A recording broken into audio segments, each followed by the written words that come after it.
Hey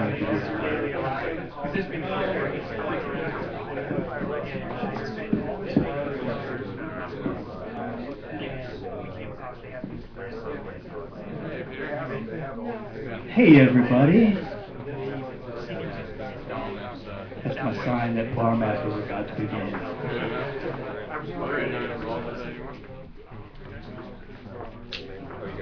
I like getting partial conversation.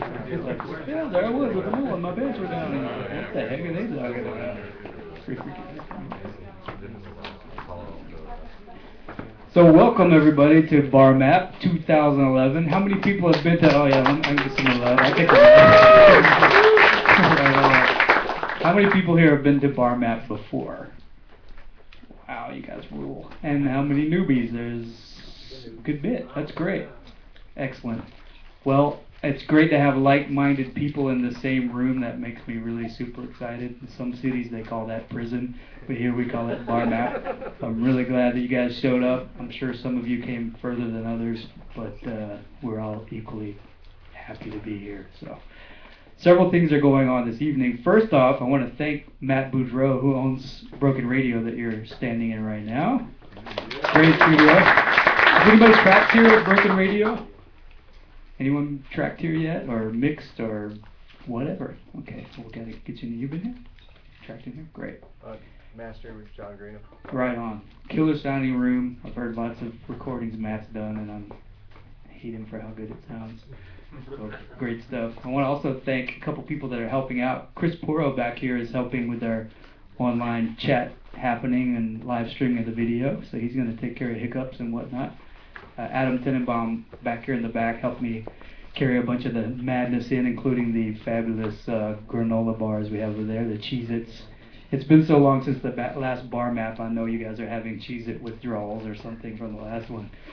Was anybody around for the fruit boxes, the fruit juice cups or something we had for us?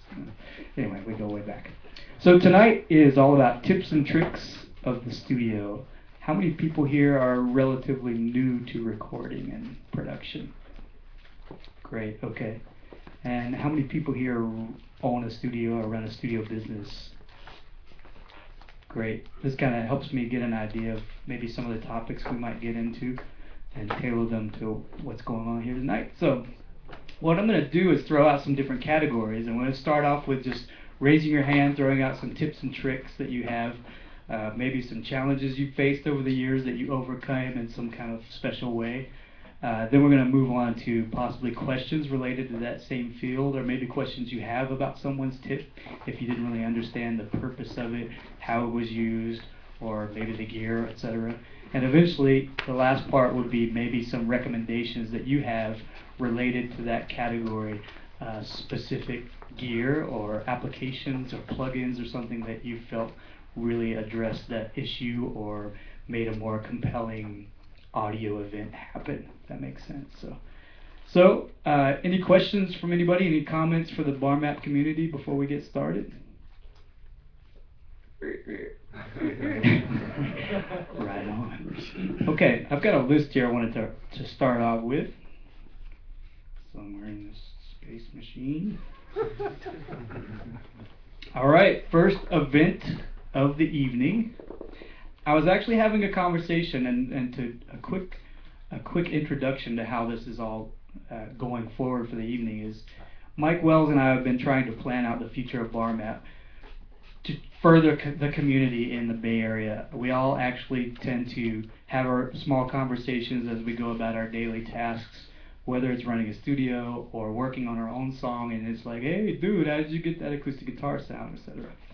But it's very rare that we get the people in the room and share these things as a group, because everybody may have common techniques here, but there's always some magic thing that somebody said, you know, when I moved this thing over here, it was like amazing. So getting us in the room and having these conversations, I think, is what's going to strengthen the Bay Area audio community. It's a really big deal. It means a lot to me to be a part of it, to give back. Audio's been good to me and many of us here.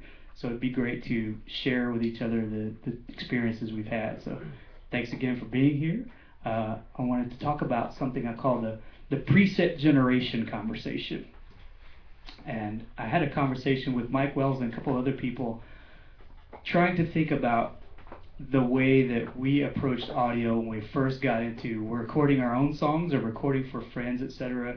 And when you're first looking at this vast array of information and you went out and you bought your 4-track or your microphone or whatever it is, what's a preamp? What does that do? Why do I need a compressor, etc.? In my experience, you tend to scour through different bits of information. In my day, we didn't really have the interwebs when I was starting out. So it was like I went to this thing called the library and got some books. It was a really good book called Sound Advice. But I was always looking for, well, what's a good place to start? And presets back then meant reading, well, what's a good compressor setting for vocals, right? Common conversations like, well, how should I set this limiter? What's a good preamp for this? Where should my mic be placed? So that was kind of the mindset of like, well, I need somewhere to start. And these days we have several ways of working. If you're analog, then obviously you're taking the same approach. You're looking at a bunch of dials, and most of it may not be automated. So you're like, where do I start? You know, well, 10 to 2 on the 1176 might be cool. You're taking pictures maybe. You're talking to friends. But a lot of us are also working in the digital world. So we're looking at the availability of all these presets. So starting out as a newbie, you pull up your new plugin that you got, and you're like, ooh, the Zippy 3000, and you go down the list, and there's vocal settings, and you're like, okay, warm vocal, oh, I like warm, warm's good, you know, bass, fat, let's use the fat bass setting, you know, so you're going through the presets, and I don't think that that's a bad thing. I've heard conversations both ways saying, oh, these kids today, you know, some of that kind of attitude is like, you can't just pull up a preset and expect it to work all the time. But you got to start somewhere, and I think there's a lot to learn, both before we had all these availability of digital options.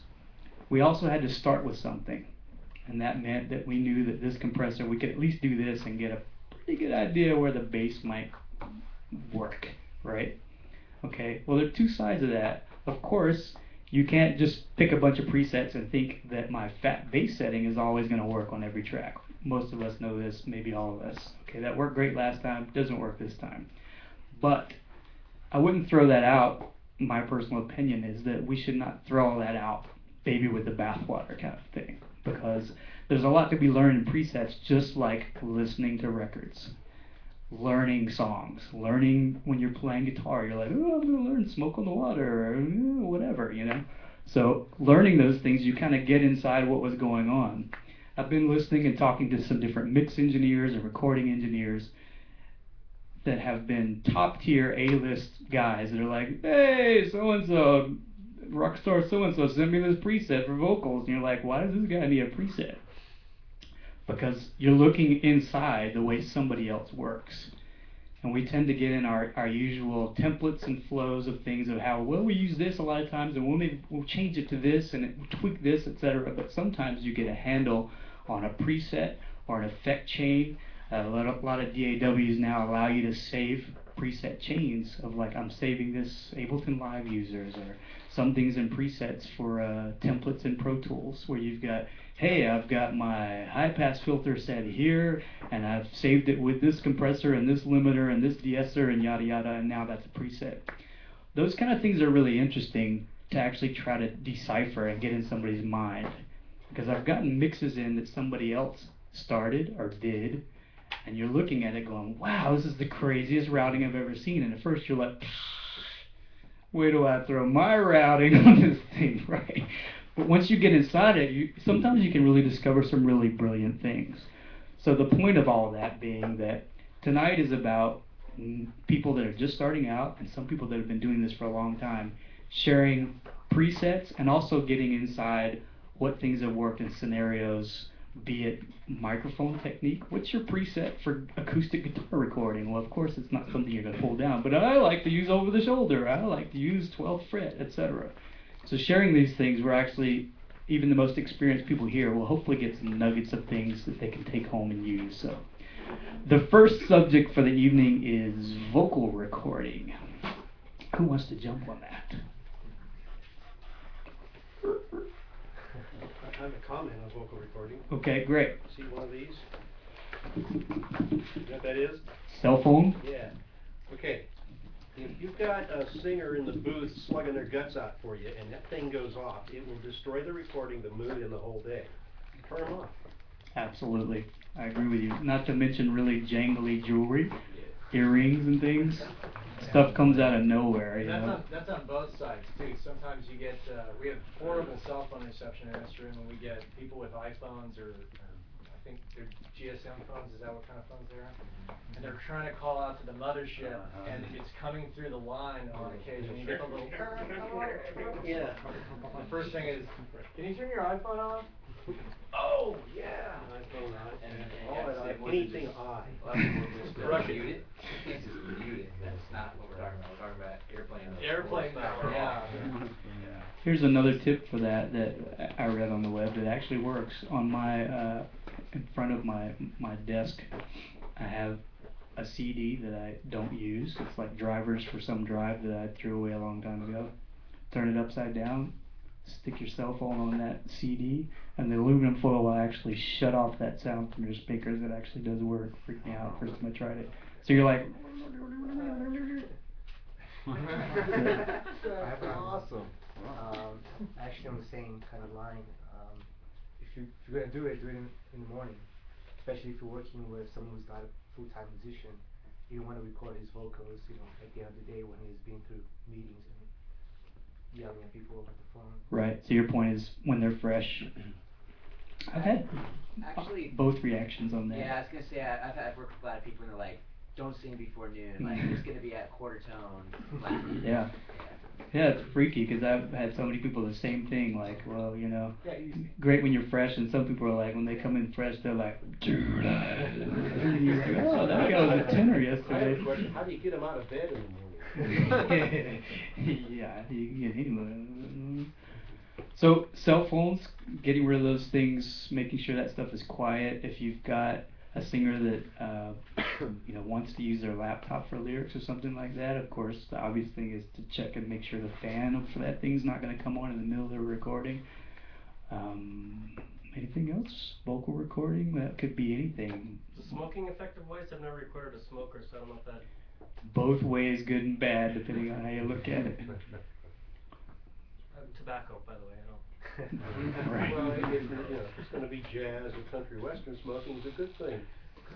Yeah. Yeah, and don't take the singer to a Mexican restaurant and have them eat a bunch of sour cream before you do a track. And Right. A Right. bunch of cheese or. Dairy, right? Definitely clogs up the mucus there. I think green apple is the cure for that. Kind of breaks everything down. Interesting. Yeah. It's interesting that you bring that up because with vocal recording, that takes me into audio editing or just critical listening, and there was a discussion recently about mouth noises. Okay, how many of you encountered trying to get rid of the critical listening, like the smallest little clicks that you think you're like, dude, I've got the antelope clock that cost me $5,000 and I'm getting these little beep in my audio, and you see it and you're like, what the heck, you know? A lot of times those are natural things, you know, so not clock related, nothing, no jitter, whatever you can get into. You're looking at it and you're like, it's a freaking bubble, you know? It's just, and some people are way louder than others. So when you say green apple, some people say apple juice is good for that. Yeah. Natural sugar, but not regular sugars, that Right. can kind of take those bubbles and clamp them together. I've had mixed results with that, but lime. I've heard potato chips too because of the oil, which is, then you go, well, no salt, maybe that's a good thing. I don't know. How do you guys take out your vocal clicks and pops? And I don't mean like for the people that are maybe haven't explored this yet.